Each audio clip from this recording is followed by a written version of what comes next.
இனமான சொந்தங்களுக்கு என்னுடைய பணிவான வணக்கங்கள்.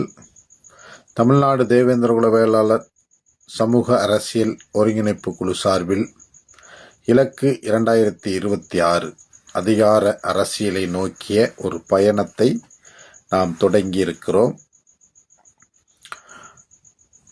சமூகத்தை அரசியல் மயமாக்குவோம், அரசியலை சமூகமயமாக்குவோம் என்கிற லட்சிய நோக்கத்தை உயர்த்தி பிடித்து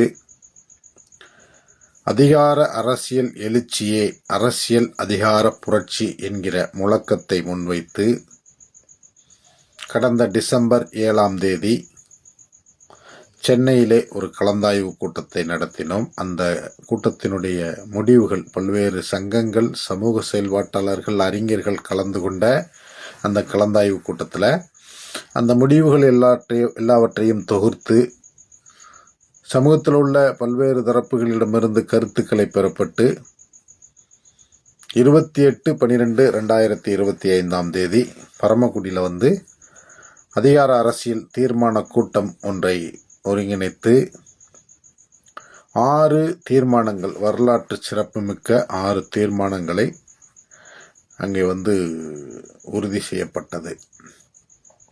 100க்கும் மேலான ஊர் குடும்பர்களை ஒருங்கிணைத்து அந்த கூட்டம் வெகு சிறப்பாக நடந்தது.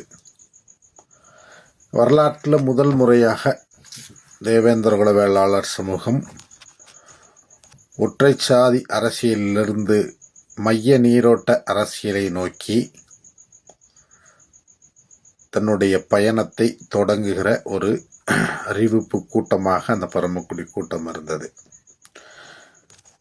இந்த வரலாற்று முக்கியத்துவம் வாய்ந்த, அரசியல் முக்கியத்துவம் வாய்ந்த 6 தீர்மானங்களை அந்த கூட்டத்தை அடுத்து மல்லன் மூதூராம் மதுரையில் வருகிற ஜனவரி 18ஆம் நாளன்று மாட்டுத்தாவணிக்கு எதிரே உள்ள ராமசுப்பு அரங்கத்தில் வைத்து அதிகார அரசியல் பிரகடன கூட்டம் ஒன்று நடைபெற இருக்கிறது. அதிகார அரசியலுக்கு ஒரு பிரகடனம் கூட்டம் தேவையாங்கிற பல்வேறு விவாதங்கள் சமூகத்தில் போய்கிட்டு இருந்தா கூட அதிகார அரசியல் குறித்து தேவேந்திரகுல வேளாளர்கள் பேசத் தொடங்கி இருக்கிறார்கள். கட்சி அரசியல் சார்பற்று, அரசியல் கட்சி சார்பற்று சமூகமாக ஒருங்கிணைந்து ஒரு மைய நீரோட்ட அரசியலை நோக்கி தன்னுடைய அதிகார அரசியல் பயணத்தை தொடங்குகிற நிகழ்வு இந்த சமூகத்தில் நடந்து கொண்டிருக்கிறது. எல்லோரும் கேட்கலாம், ஒரு சிறிய குழுவால் எப்படி அதிகார அரசியலை பெற முடியும் அப்படின்ட்டு. நம்முடைய நோக்கம் தேர்தலில் போட்டியிடுவதோ அல்லது தேர்தல் அரசியலில் கவனம் செலுத்துவதோ அல்ல. இந்த சமூகம் தேர்தல் அரசியலில் கவனம் செலுத்த வேண்டும். தேர்தல் அரசியலின் மூலமாக அதிகாரத்திற்கு வந்தவர்கள் இந்த சமூகத்தினுடைய அரசியல் பிரதிநிதித்துவத்தை தடுத்து கொண்டிருக்கிறார்கள் என்பது யதார்த்தம்.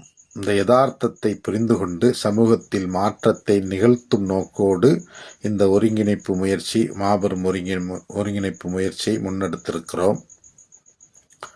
இந்த மாபெரும் முன்னெடுப்பை தொடர்ந்து சமூகத்தில் விரிவாக்கம் செய்யும் போது அதிகார அரசியல் வேட்கை சமூகத்தை பற்றி பிடித்து அரசியல் அதிகார புரட்சி ஏற்படுத்தும் என்பதை இந்த நேரத்தில் தெரிவித்துக் கொள்கிறோம். அதற்கான ஒரு மாபெரும் கூட்டம்தான் மதுரையில் அதிகார அரசியல் பிரகடன கூட்டம். நாம் யாருக்கும் எதிரானவர்கள் அல்ல. அதே நேரத்தில் நாம் யாருக்கும் எதிரான அரசியலையும் முன்னெடுக்கவில்லை. இந்த 2 விஷயமும் ரொம்ப ரொம்ப முக்கியம். சமூகமாக ஒருங்கிணைய வேண்டும்.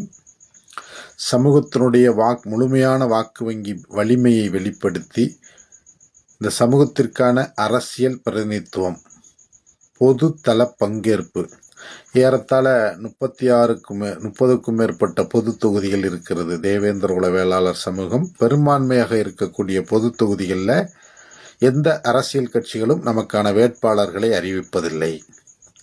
எந்த அரசியல் கட்சியிலும் ஒரு விருப்ப மனு கொடுத்தா கூட அவர்கள் தனி தொகுதியை நோக்கி நம்மை தள்ளிவிடுகிற அவலம் தொடர்ந்து கொண்டிருக்கிறது.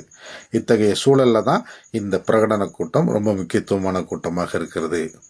ஏறத்தாழ 70க்கும் மேற்பட்ட தொகுதிகளில் நாம் வெற்றி தோல்வியை தீர்மானிக்கக்கூடிய சக்திகளாக இருந்தும் நாம் அந்த தொகுதிகளில் எந்த ஒரு அரசியல் கட்சியும் நமக்கான வாய்ப்புகளை அளிப்பதில்லை. அப்போ இத்தகைய அரசியல் வஞ்சகத்தை, அரசியல் மோசடியை முறியடித்து நமக்கு உரிய அரசியல் பிரதிநிதித்துவத்தை பெற வேண்டும் என்று சொன்னால் அதிகார அரசியல் குறித்து நாம் அதன் அடிப்படைகளை நாம் புரிந்து கொள்ள வேண்டும். அரசியல் கட்சிகளுடைய சூழ்ச்சிகளை புரிந்து கொள்ள வேண்டும். பிரித்தாளும் சூழ்ச்சியை எல்லாத்தையும் புரிந்து கொண்டால்தான் மாற்றத்திற்கான பாதையை தேர்ந்தெடுக்கும். அதற்கான ஒரு முன்னெடுப்பு தான் இந்த இலக்கு 2026 அதிகார அரசியல் பயணம். ஆகவே நம்முடைய உறவுகள் ஒரு நாளை ஒதுக்கி ஜனவரி 18ஆம் தேதி மதுரை மாட்டுத்தாவணி பேருந்து நிலையத்துக்கு எதிர்புறம் உள்ள ராமசுப்பு அரங்கத்தில் நடைபெறுகிற இந்த அதிகார அரசியல் பிரகடன கூட்டத்திற்கு நீங்கள் உறவுகளாக வந்து சேர வேண்டும் என்று பணிவோடு கேட்டுக்கொள்கிறேன்.